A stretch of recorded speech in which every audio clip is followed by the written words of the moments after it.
It's Tuesday, it's 11:45 and we're live in Westminster. President Macron has arrived in the UK for a 3-day state visit. Can the two countries find a way to tackle the small boats crisis? Also today, Norman Tebbit, a key ally of Margaret Thatcher, has died at the age of 94. Mr. President, the letter I sent to the Nobel Prize Committee, it's nominating you for the Peace Prize, which is well deserved, and you should get it. Thank you very much. This I didn't know. Benjamin Netanyahu dishes out the flattery to President Trump as they meet to discuss the Middle East. But are we any closer to a ceasefire deal in Gaza? And former Labour leader Jeremy Corbyn is looking at launching a new party. Could it hurt his old one? Joining me today, Labour MP Mike Tapp, Conservative MP Sir Bernard Jenkin, Andrew Fisher, columnist for the iPaper, and Alice Denby of City AM. This is Politics Live.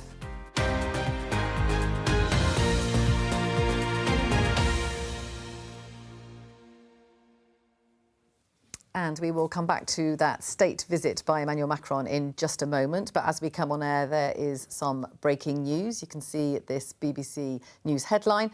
Resident doctors, that's of course the name for junior doctors, vote to strike in England. This comes as part of that long-running dispute over pay. This year, the offered pay settlement was 5.4%. That has obviously been rejected. Let's get reaction first from you, Mike. Are you disappointed with this? What's really important is that there's that serious engagement continuing from Wes, and he's made it clear that he doesn't want this strike to go ahead. That's the Health Secretary, of course, yeah. Absolutely. And it is important that doctors are out there saving people's lives. And look, we've made good progress since coming into government on getting them back into work, which has saved people's lives. And as waiting lists are coming down dramatically, there's still a lot of work to do. And I'm confident that Wes Streeting can continue those discussions and come up with a solution to this. I mean, 5.4% they've been offered already. Do you think that should be enough? Well, look, I'm not a part of these discussions, but I will say there's not a bottomless pot of money here. We have inherited a really difficult situation. We've got record investment into the NHS, but the fact is we need doctors working and saving people. And I hope and I do expect that Wes can come up with a suitable conclusion to this. Bernard, what do you make of that news? Well, I'm very sad to hear this, but it was rather inevitable because when the Labour Party first got in, they immediately settled with the junior doctors a much bigger pay increase than was justified in order to get them back to work. And of course, they now sense weakness and they think if they have another go, they'll get more money. I mean, 5.4% on top of a large increase is much better than a lot of people are getting in the private and public sectors. We know that the BMA has been taken over by a very militant bunch, and it remains to be seen how many will actually go on strike under these circumstances, because it has such a detrimental effect on the working of the national. So I think the BMA said they will continue to talk to the government. Because they've given in once, and if they give in again, everyone will just think that they're a pushover. Andrew? Look, I think there's a practical issue here, which is we have a shortage of doctors in the NHS. We don't train enough. We haven't for years. I think there's 10,000 doctor shortages within the NHS. If we want to recruit them and retain them, we have to pay them the going rate. And if you look at the number of doctors that are moving... Is there a ceiling on that, though? Of course there's always a ceiling on the going rate. Where is it? It's true of presenters. I'm sure you wouldn't negotiate and say I deserve £2 million, would you? Because there's a ceiling on what you could demand in negotiations. Same for all of us. But look, junior doctors can get paid more, or resident doctors as they're now called, in New Zealand, in South Africa, in Australia and other countries, which is why they've moved to those jurisdictions. And we are finding it harder to recruit internationally because we don't train enough domestically. And I know Labour has got plans to invest in the capacity of that, and that's long overdue, but it will take a while to come through. So at the moment, we are kind of fighting in an international pool to try and recruit enough doctors to get those waiting lists down. And, we shouldn't forget, junior doctors lost something like 30% of their pay in real terms under the last Conservative government.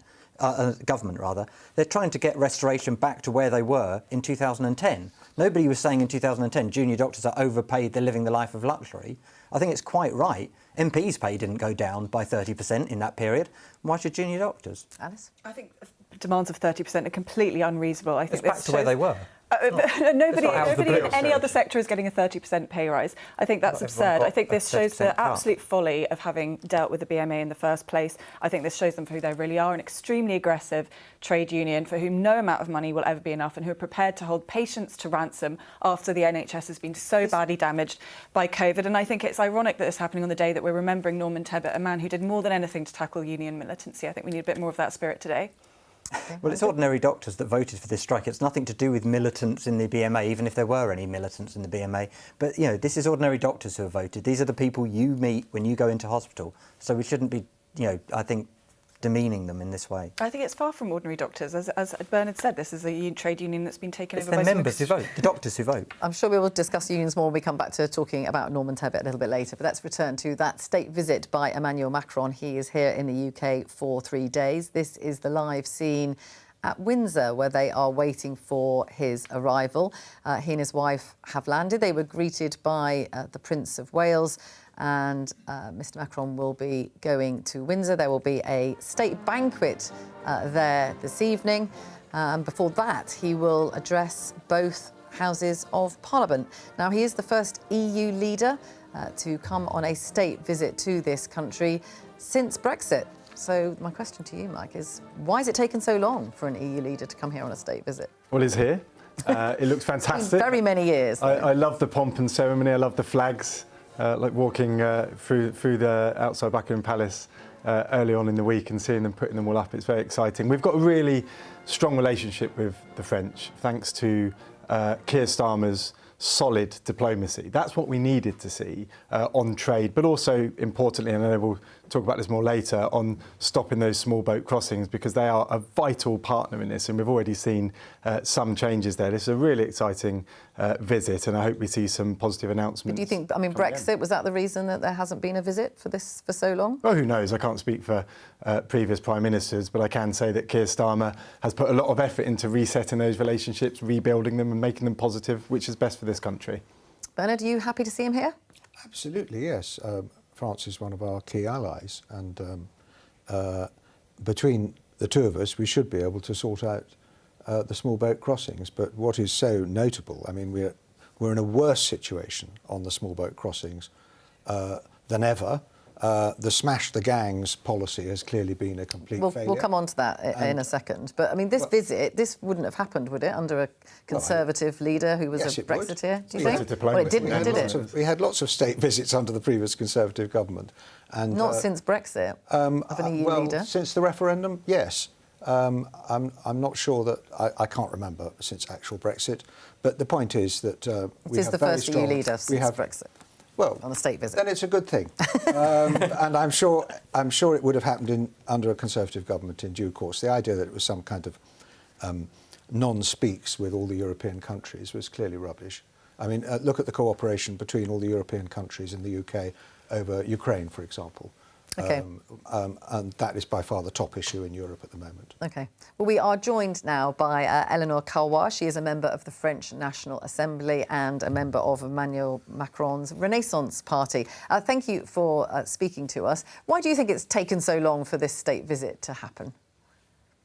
Hi. Well, thank you for having me. It's a pleasure to be in such an interesting panel. I don't know if I would say that it's taking a very long time, given the international agenda. I think there's been rather many occasions on which your Prime Minister and our President have met to discuss substantive issues such as Ukraine and the migrant crisis, and the fact that there is now a formal state visit. It's very symbolic. It's great. You're seeing the pictures and the images, but it's absolutely not the first time we speak on important topics.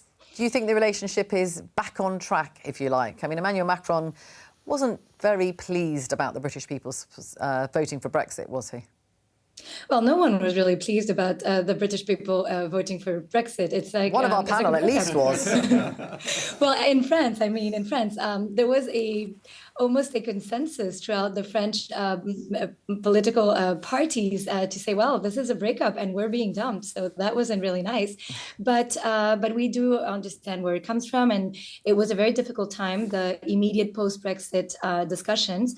And I think now we're heading towards a more normalized relationship, which is absolutely necessary in the global context.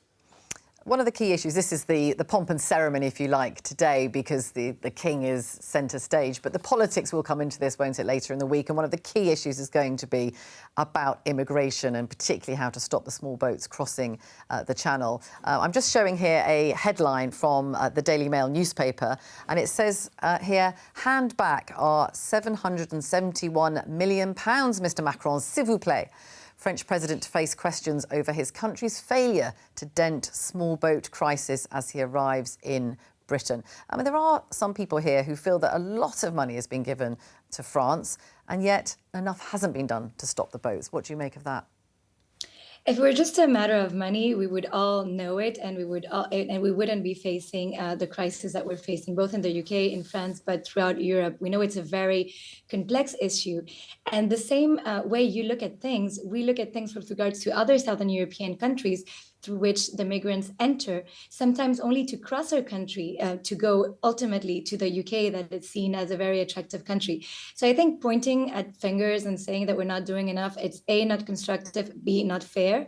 But what I do think is that since 2023, with the March summit and the fact that there is an increased discussion and cooperation, we're looking at the points where there's a bit of blockage and where we could do better or differently.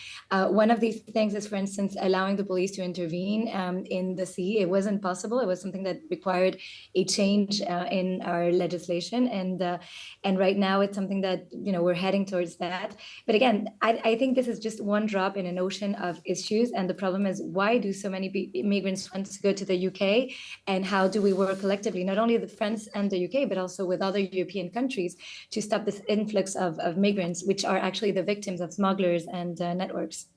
OK, let me bring in Mike here. I mean, it's a lot of money, £771 million.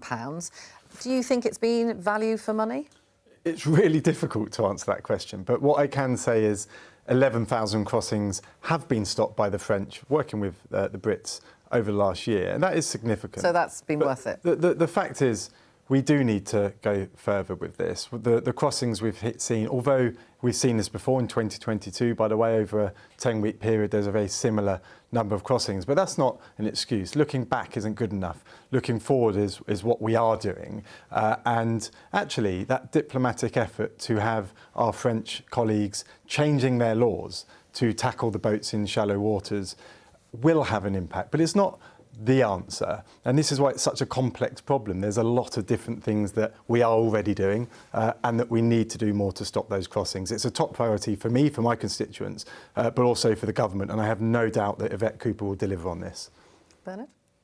I think it's interesting that the French are now looking at interceptions at sea to bring people back to France once they've put to sea, and I think that would be a very good development. But this one in, one out idea that somehow we accept an asylum seeker with connections to the UK to come to the UK in return for returning one, I mean, that's a drop in the ocean. That really is fiddling at the edges. And the fundamental problem is the government hasn't got any policy for a real deterrent for people to come across. And the Rwanda policy would have delivered that.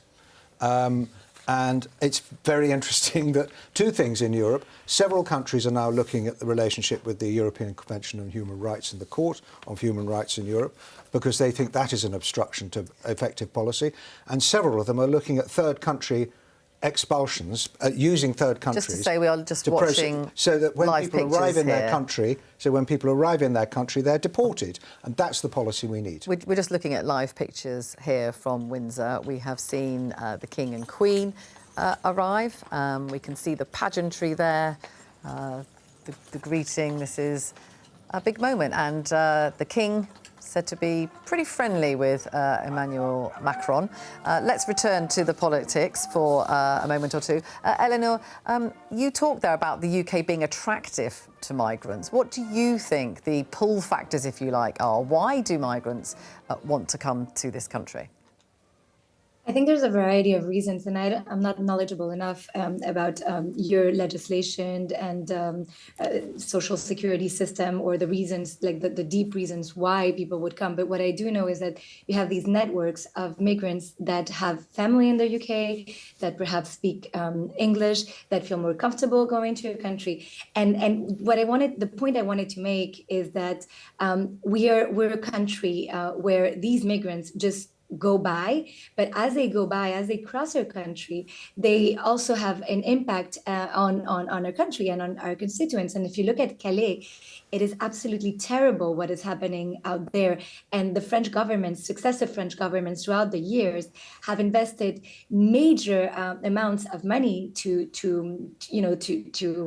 normalize the situation in Calais, and have failed to do so because the influx is just going and continuing. So I don't know exactly why or what the UK could do, and I think that is going to be part of the 35 measures that are going to be announced after the summit. So I don't want to prejudge of what is going to be decided, but I do think that we should really look into cooperation between the two countries rather than just pointing fingers at what France is not doing, for example, because from a French perspective, the problem is having a neighbor like the UK that is so attractive to these networks of smugglers and migrants, if you allow me to put it a bit boldly.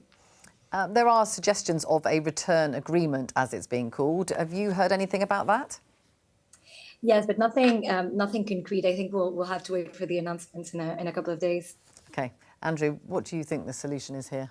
Well, it's a complex issue. I mean, I think there are two things we know. One is we have to stop there being so many migrants in the world. We don't want refugees. We want people to be safe in their own countries. We contribute to that. We arm a lot of dictatorships around the world that are human rights abusing countries. We bomb countries. I mean, look, Iraq, Afghanistan and Libya is a major route for people smugglers. Why is that? Because the state fell apart after us and France bombed it for several weeks and months in 2012 and left it without any form of government. So, we have to be kind of accept our own culpability in this as well. We've also cut our international aid, which obviously goes to support refugee camps in other countries, which take far more. I mean, it's interesting. I mean, other countries in the EU EU are also facing a migrant issue, aren't they? They are, but I think we have to remember the UK only takes 8% of asylum seekers within Europe as a whole. So 1 in 12 that come to Europe only come to the UK. It's quite a small proportion, really, given we're the second biggest economy in the Europe, rather, not the EU anymore. But we also take far fewer than countries like Turkey and Iran, who have got millions of asylum seekers in their countries. So when we talk about this, I think we need a bit of a broader perspective. I mean, France, Italy and Spain have all taken more asylum seekers in recent years than the UK has. We're not particularly unique here. There is a global migration crisis because of wars, conflict, persecution in other countries. Tackling those things is ultimately the only way to resolve this. I mean, Bernard talked about the Rwanda scheme. I mean, for goodness sake, it was only going to take a couple of thousand people a year. It was never going to work. It was never going to be legal, as unfortunately Giorgia Meloni has found with a watered-down version of it in Italy. But what we do know, the one policy that has worked, is actually the Ukraine scheme, where we opened up safe and legal routes, where people came. Not a single Ukrainian has been found crossing the English Channel. So you'd prefer to see more? I think we do have to open safe and legal routes. Then people can be processed, their claims can be assessed, and if they're not asylum seekers, they can be deported. That would stop the boats. Alice, is that the answer? Well, there is another example of policy that has worked to deter illegal migration. That's Australia, which towed back the boats and processed claims offshore. I think you're absolutely right. This is a global problem. We can't possibly accept in Britain every single asylum seeker who might have a legitimate claim to be here. I think Eleanor's absolutely right that the problem here is that the UK is simply too attractive. We need a proper deterrent. As Bernard says, Rwanda perhaps not, but as he says, other countries are looking at third countries. I think we do need to look again at the ECHR. And I think, of course, Keir Starmer will be very delighted to announce if he can get a one in, one out a deal with France. But I don't think that's the answer. I don't see why an illegal migrant has any more right to be here just because they stopped in France rather than crossing the Channel. I think people want to see an absolute reduction or elimination of these crossings. And I don't think that's the answer. Though I would say it's nice to see Macron here and lovely that he's come, but I don't think it's that surprising when Labour government has basically given France all our fish with £700 million to do nothing about the boats. Okay. Hang on, we need to let Eleanor come back on that, I think. We've given you all our fish and all our money. We really don't see it that way about the fishes or about the money. I'm not going to comment on that. That will take the entire show. Mike, what about the safe and legal routes? I mean, is that the answer? I come at this complex issue from a solutions-based politics, and I'm not bogged down in left or right. And look, from viable safe routes, for example, one in, one out, Ukraine, Afghanistan, to offshore processing of those that arrive, so immediate deportation to be processed elsewhere. I'd like to see, this is a security issue. When individuals are arriving illegally on our sea borders, there's not much difference to them barging through the barriers at Heathrow, and that's how that should be treated, because our security is paramount. We are just seeing Emmanuel Macron and his wife Brigitte arrive at Windsor Castle. You can see them there going to greet, the King to greet him. And they will have that state banquet later on this evening. A whole host of events lined up. So this is very much the ceremonial part of all of this.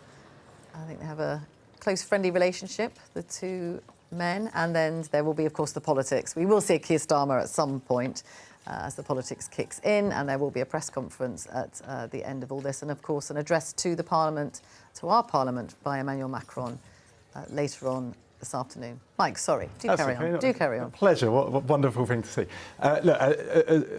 Solutions are vital, and a part of that is also addressing some of the issues we're seeing with the ECHR, which is an important bit of legislation. It's underpinning trade deals, the Belfast Agreement, for example. But, Article 3, meaning we can't deport a foreign paedophile, is wrong. It's as simple as that, and we'll never convince the public otherwise. So, Article 3 doesn't say you can't deport paedophiles. Well, that's what's used, and we can bring in, things like MOU agreements with other nations to ensure they can be deported, or indeed return hubs for those that can't be deported. On Article 8, we need to make sure that that's narrowed so it can't be misinterpreted around private life. And look, I hear the right noises coming from the Home Office, and I very much hope we're going. And how do you think that's going to happen? I mean, other European countries have talked about reforming it. Presumably, do you think that should happen? Well, look, you don't presumably think we should leave it? No. I don't know. The ideal answer is that we come together as with Europe and all the signatories to this, and do reform it and make it fit for purpose. I think that's a strong starting point. Think it's likely to happen? That's the big question, and if it's not, then we need to perhaps take the route that Denmark have gone down, and we see Denmark as a free and fair democratic society where we can be a bit harder on this, so it's fair. It's about fairness. I'm interested to know, is there any debate at all going on in France about reforming the European Convention on Human Rights? Not really. It's not the major debate these days. We are really looking at it as a very national issue. We have what you call the OQTF, it's the obligation to leave the French territory, obligation de quitter le territoire français. And these are very difficult to enforce. So the main debate in France is how do we ensure that our own judicial decisions are actually enforced? How do we reduce the influx of migrants coming from different countries? And how do we integrate them more? How do we ensure that they have, dignified, they're received in a dignified way here in France. So the debate is not as much about the reform at this stage, at least. Bernard, on the issue of returns agreements, I mean, obviously that's how it worked, didn't it, when we were in the EU? Well, it didn't work, did it? I mean, the number of boats coming across and the number of people coming across got worse and worse and worse. That was after we left the Dublin Agreement. No, that 400 in 2018, over 150,000 since. The Dublin Agreement never worked. It never operated properly. And I remember Tony Blair saying, when he was Prime Minister, that foreign criminals should be deported automatically, and he passed a law. It's just never been able to be enforced. One of the reasons why this country is a magnet for asylum seekers is, for some reason, our system of adjudication allows more appeals, 60 or 70% of appeals, than any other European country. And it's to do with our relationship with the European Convention that takes place. We've got to have a deterrent. We've got to have laws passed by our Parliament that are actually enforced by our own courts and not interfered with by foreign jurisdictions. And we've got to remember that we are stoking extremism in our own country by failing to tackle this. Both our parties have promised to tackle this, but there will and be we have people who failed. say that we have failed, and now we're told £15 billion a year is going to be spent on accommodation for asylum seekers. Leaving the EU and leaving the Dublin Treaty did have an impact. It did. In 2019, 120 Channel crossing migrants were removed.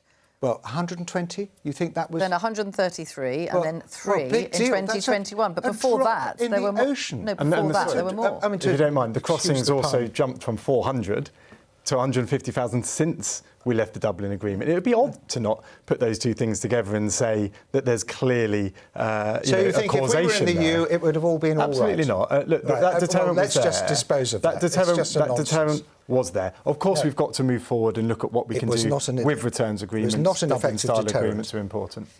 We've both got to ante up to the promises we're making to the voters. Otherwise, other much more extreme parties are going to benefit. And I know your party is even more worried than our party. On that, we agree. Andrew? Well, look, it's odd Bernard said, look, we need to get out of the ECHR because other European countries don't have that. They're all signed up to the ECHR, so it can't be the ECHR that's doing this to us. It's the interaction with our own legal system. With our own legal system, exactly. So we can reform that. We've got freedom to do that. Now, well, every time we try and do that, it's overturned by the courts with reference to the ECHR.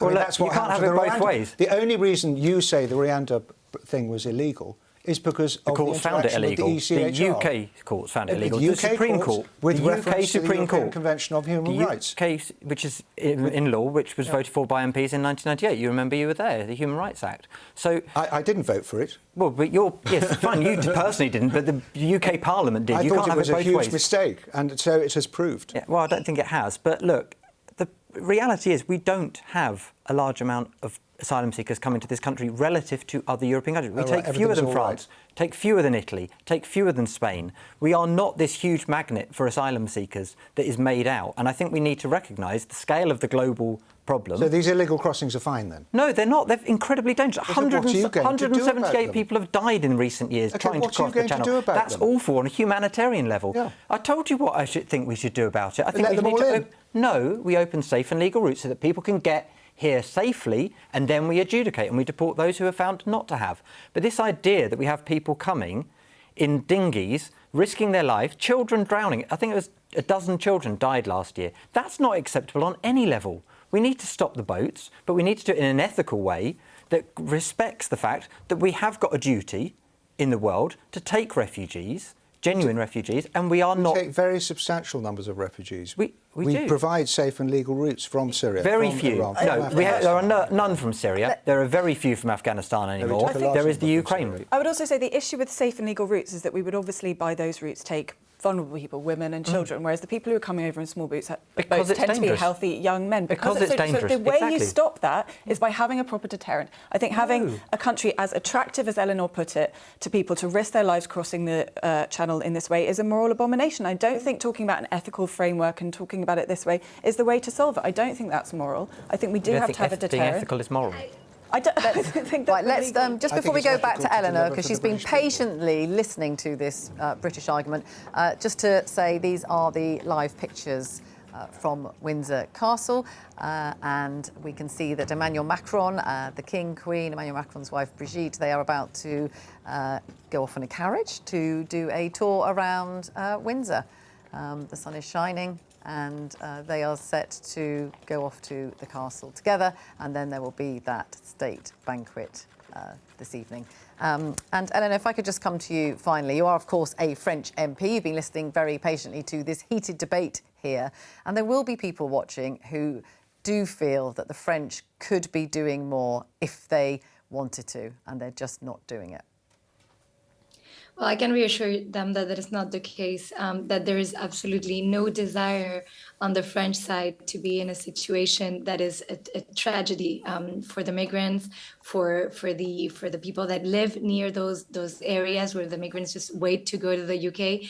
I just wanted to specify my thought. I don't imply that it is the UK's fault that the situation exists. What I wanted to say is that there's just a fact. The fact that networks exist, smugglers exist, and the ultimate arrival point of this route that goes through France is the UK. Why that is the case, I don't know. That is a very British debate, and I wouldn't enter into that.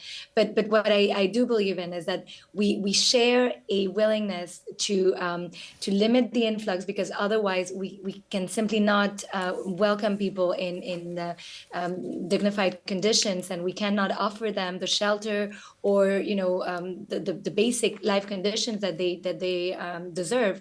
And in France, this is a real debate, because we have so many people that we can actually control, and we are putting a lot of money, we are putting a lot of security efforts. We doubled our number of police taking care of this particular issue in the past 2 years. But this is still not enough. So this is why I am convinced that the only way to achieve results, real results, is through international cooperation with you, but also with southern European countries and within the European Union, and also with the countries from which these migrants leave. And the fact that there's so many crises in the world right now, and that you have major countries like the US cutting cooperation and development aid, and also the UK actually, and France to an a lesser amount, is something of concern. And this is likely to actually increase the number of people that just flee from misery and conditions that are unbearable. Because to take those routes, I think people are just desperate to leave their countries. Okay, thank you very much, Elena Karwar, there, for giving us your perspective on this issue. Thank you very much for joining us today.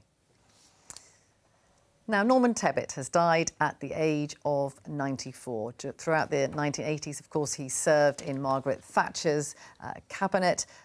You can see pictures here of the two of them. This was after an election victory. That was at Conservative Central Office, a very jubilant moment for the Conservative Party. He worked as chairman of the party and led departments including trade and industry and employment. And Bernard, your father Patrick was in cabinet with him for many years.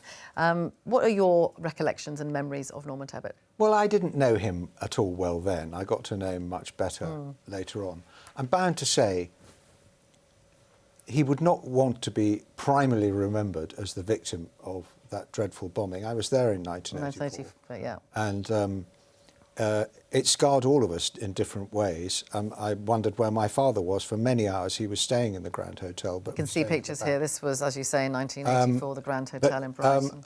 I think what we should remember him for is one of the pioneers of what we call Thatcherism, which swept the world, swept Eastern Europe, helped bring down the Soviet Union, and established the British economy as a fast-growth, pioneering a capitalist economy, which raised living standards across the board in this country. And I think a lot of people wish that we could get back to that kind of dynamism in our politics. And I hope that's very much what, well, I know that's very much what Kemi is thinking about the future of the Conservative Party. But I mean, it's ironic. I mean, Norman was absolutely appalled about the bill to give back the rights of the powers to the trade unions that is promised in the so-called Employment Rights Bill. It will create unemployment, it will create more industrial strife, and it's taking us back to the 1970s. I mean, you know, Mike, what do you make of that? That he wouldn't have, I mean, obviously they... I'm sure you're right, he wouldn't have liked it. He was a Thatcherite, wasn't he? And look, it's obviously a sad day for the country. You know, he's a British servant, and he was set in his views. I disagreed with a lot of them, I imagine. It's a bit before my time. But a good innings, and that's really good to see. Look, coming to the politics of what you've just said, of course, workers must have rights, and that's the fundamentals of the trade Labour Party. unions have rights. The fundamentals of the Labour Party. A lot of workers, of course, are represented by unions, but of course there has to be a limit to that, and you know, it's about finding that balance, and that's where Labour are at the moment. Andrew? Well, look, it's obviously very sad when anybody dies, and look, I think we should all offer our condolences to his family. You know, regardless of his politics, you know, the family have lost their father, their grandfather, their uncle, you know, and that's very sad. From my perspective of his, you know, reflecting on his politics, I think he was an incredibly divisive figure. I mean, I grew up in the 80s. I remember what he was like, whipping up hatred against the unemployed people at the time, which unemployment trebled under Margaret Thatcher and Norman Tebbit. You're referring to his comments about... should get on their bike. Well, he was talking about his father, actually, wasn't he? Yes, but he was talking about it, relating it to the 1980s. He wasn't talking about it in the abstract. But in the 1930s, he said his father didn't riot because he was unemployed. He got on his bike to go and find work. Yeah, but people did. There were riots in England in the 1930s. Actually, if you look, there was mass poverty in the 1930s. It's not saying, oh, look, we're in the same position today in the 80s. I don't think it was a great argument myself. But, I mean, I think about the attacks on single parents, which I grew up in a single-parent family, on migrants, on gay people, is incredibly bigoted about that as well in the 80s and whipped up a lot of division. I think his legacy politically is quite a nasty one, to be frank. But look, as I say, on a human level, I'm very, sad for his family. It's awful to lose somebody. Do you want to respond to that? Divisive figure. I think they were divisive times, and I fear we're heading for divisive times again because, the fuzzy middle ground hasn't delivered for this country or for the British people, and we're going to have to be... And we've got Jeremy Corbyn going off and forming a new party. We've got Reform. I don't think these extreme parties are the future for this country. And the good thing about the two-party system is it contains a breadth of people from Ted Heath to Norman Tebbit. And the Conservative Party is strongest when it is uniting the country. And you're quite wrong to say, unemployment rose, it certainly did, but by the time Margaret Thatcher left office, unemployment was much lower. Higher than in 1979. Much lower. Much higher than we in had much higher employment participation rates, many more women working in the workforce, and by the time we left office in 1997... Do you think that kind of forceful figure, though, is what a party like yours, a forceful figure like Norman Tebbit, do you think that's what the Conservative Party needs today? I think he was a man of his age, of his time, and we need leaders for this time. And I don't think you can just mix and match. Alice? I mean, I'm also too young to remember Norman Tebbit, but I do know what a hold the Thatcher government and her legacy still has over the Conservative Party. And I think it's because it was a government of conviction that changed the country. And I don't think anybody embodied that conviction more than Norman Tebbit. Changed the Labour Party. Well, exactly. I think completely different class of politician, as well as being so forceful. He was also, an incredible wit. He talked about the John Major Edwina Currie affair. He said it was a wonderful illustration of mutual bad taste. He was a self-made man. He flew fighter jets, and I think we just don't have political figures of that stature today, and I think it's a real shame. And I think it's a shame to have some mean-spirited comments about him on the day that he died. That you've been kind personally about him, and we appreciate Yeah, look, I think it's right. But his political legacy, I think politicians expect their politics to be debated. I mean, that's their life, Now, don't forget, we are on at 11:15 tomorrow for all the build-up to live coverage and analysis of Prime Minister's questions. So please do join me for that tomorrow. Now, let's take a look at this headline. It's BBC News headline, Trump upbeat on Gaza ceasefire talks as he hosts Netanyahu. Of course, the Israeli Prime Minister is in Washington for a couple of days, although there is no sign of a breakthrough in those talks between Israel and Hamas. Now, at the meeting between Donald Trump and the Israeli Prime Minister, they were both asked about potential plans to relocate Palestinians. Let's listen to what Mr. Netanyahu had to say about that. If people want to stay, they can stay. But if they want to leave, they should be able to leave. It shouldn't be a prison. It should be an open place and give people a free choice. We're working with the United States very closely about finding countries that will seek to realize what they always say, that they want to give the Palestinians a better future. Now, this comes, of course, as Israel's defence minister has laid out plans to move all Palestinians to a camp in Gaza. The Guardian's take on this, have a look at this headline, Israeli plan for forced transfer of Gaza's population, saying it's a blueprint for crimes against humanity. Mike, is this an acceptable plan? Absolutely not, no.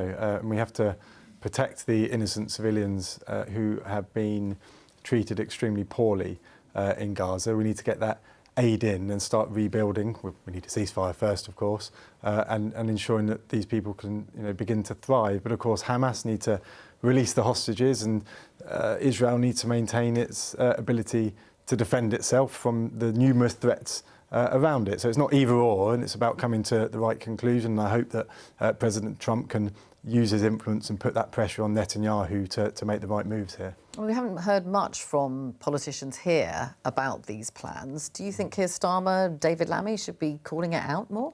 Well, look, we've been really Lots clear. of your colleagues think they should. We've been really clear on our position as a government. You know, we've sanctioned Israeli ministers. We're doing our best behind the scenes, and there's not a running commentary. There doesn't need to be. Well, I think lots of people would think ensuring that there aid should be, goes in. don't they? Why? It's about making a difference and coming up with those solutions. But we have to be really clear here.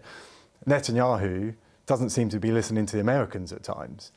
So there has to be that international pressure, which of course we're forming with the French, for example, and our allies around the world to put that pressure on them to behave in a conduct that's suitable post-war, and it needs to move into the post-war phase now. Bernard, is this an acceptable plan? The idea to move I don't know people about who are in this plan. Gaza I don't know into about a this camp? plan. I think the main thing is The Israeli I think Defence we Minister have has very, talked openly the about UK it. has quite limited influence in this conflict. But does that mean we shouldn't say what we think I about think we it? should be hoping that President Trump's peace initiative is successful. Bear in mind, before all this kicked off in October, how long ago is it, 2 years ago, there was going to be a rapprochement between Israel and several Arab countries, including Saudi Arabia. And the reason why Hamas attacked Israel when they did was to scupper that. Hamas doesn't want peace. They don't want Israel to exist. And they have their allies like Iran. Hopefully, we are going to see the peace process get back on track. So you're relying on President Trump to get it on track? We are relying on President Trump. He's got far more... But you must have a influence view about the I don't Israel's know about defence this minister. detailed plan. I'm not going to comment on it. And I'm afraid a Guardian headline isn't necessarily the most Well, no, objective he said it. He assessment has of that said it plan. on the record, Andrew. Yeah, I mean, this is the Israeli Defence Minister, Israel Katz, who said this. It's not the Guardian saying it. And look, it's Orwellian, saying you're going to move 600,000 Palestinians into a camp that they won't be able to leave from. That they're Orwellianly naming it. So it's fair to say that is there does exactly seem to what be a Israel Katz contradiction. said. Yes, the defence minister. I'm quoting him, not. So he did say that. Yes. Benjamin Never know Netanyahu what to said believe, that's the something problem. slightly different. And look, I think we should recognise as well that if Benjamin Netanyahu was in most other countries around the world, he would be arrested under an arrest warrant from the International Criminal Court, where he's accused of war crimes at the moment. And we should recognise what is going on in Gaza, which is not a conflict, it's not a war, it is a slaughter. Tens of thousands of Gazans are being slaughtered by Israel on over the course of the last 2 years. And it's barbaric what is happening. And to then start saying we're going to start ethnically cleansing Gaza and, Trump's peace initiative, as I recall, it was trying to create some sort of Riviera on the Eastern Mediterranean, which, I mean, is just sick. On the bones of dead Palestinians? This is perverse, what is going on here. And the fact is, the sad reality is, Bernard's right, the only country that's had any kind of power over this situation for decades, actually, has been the US. It's been the major player in this, but it has never been an honest broker. And we got close in 1993, and it's tragic for both the Palestinian people and indeed for the Israeli people that the quality of their leadership since then has taken such a dive, because whether you like either of them or not, Yitzhak Rabin and Yasser Arafat were both genuinely trying to get to a peace process, and that, unfortunately, has fallen to bits in the 30 years since. I struggle to know what to say about this. It seems to be quite a fast-moving situation. I think it's clear that Hamas have absolutely no interest in a two-state solution. I don't think that means that you can therefore just punish every single Palestinian for their actions. I mean, let's see what will come of this. I thought it was a pretty gruesome spectacle of Benjamin Netanyahu handing Trump that letter nominating him for the Nobel Peace Prize given Israel's human rights abuses in Gaza. But then again, I sort of think, well, is he any less deserving of that prize than, say, Aung San Suu Kyi, who also participated in a genocide, or Barack Obama, who got nominated just for getting elected, not for having done anything? Look, let's see what comes out of these talks. I think if anybody is going to be able to broker a ceasefire and a peace deal, it is Donald Trump. Andrew, can I just very quickly ask you, of course, this whole issue has been pretty divisive in the Labour movement. Mm-hmm. We know now that Jeremy Corbyn is trying to set up a new party. The former Labour MP Zara Sultana has left in order to join it. He used to work for Jeremy Corbyn. Do you think this is going to fly? Look, I don't know. I've not got a crystal ball, but what I would very clearly say is there is a whole swathe of voters that are to the left of where this Labour government is. If you look at public opinion polling on, say, public ownership of water, the nationalisation of steel, they are to the left of all the parties, actually, in Parliament. So it's not just over Gaza, it's over the cuts to disability benefits, the cuts to winter fuel allowance, where these MPs have actually proven to be on the right side of things as Labour's been forced into U-turn. So if it can put pressure on Labour and move them a bit more into the centre ground, the real public centre ground, good thing. That's all for today. I'll be back tomorrow with more Politics Live at 11:15.